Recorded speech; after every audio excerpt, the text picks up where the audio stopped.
Let us be unequivocal. Menstrual health is not a luxury. Menstrual health is not a luxury. It is a human right, aligned with the UN SDG target number 6. It is intricately linked to education, health, and gender equality and economic empowerment. When we fail to ensure access to menstrual hygiene for all, we are not merely neglecting the needs of women and girls, we are compromising our national development. Mr. Speaker, on this occasion, I join voices around the world in urging this House to consider policy and budgetary interventions that will significantly improve menstrual health outcomes in Ghana. These include incorporating menstrual health education into school curricula to combat stigma and misinformation.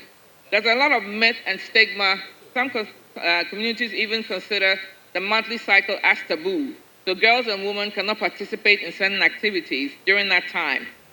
Ensuring the provision of gender-friendly changing facilities in schools, workplaces, and public institutions is also critical.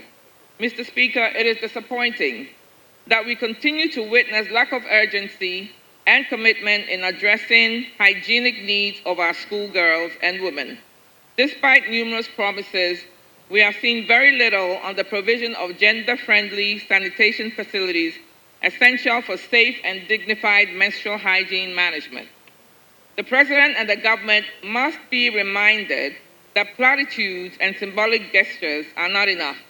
Our girls need bold investment, real infrastructure, and leadership that prioritizes their dignity and well-being. Mr. Speaker, as part of efforts to mark this day, the Menstrual Hygiene Day, I had the honor on Monday, May 26th, to engage students in the 2 high schools in my constituency, Atiwa West.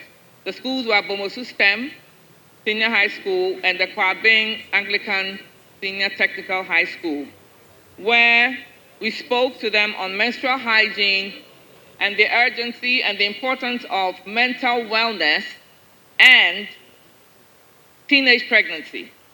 During these visits, I also distributed sanitary pads to the girls in the 2 schools for their well-being.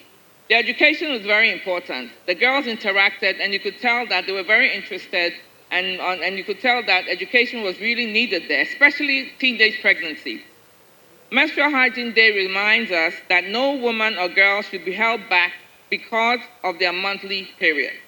I therefore call on all members of Parliament, relevant ministries, civil society organizations, and the private sector to unite in building a Ghana where menstruation is no longer a barrier, it is no longer a shame, it is no longer an obstacle to dignity, education, and full participation in society.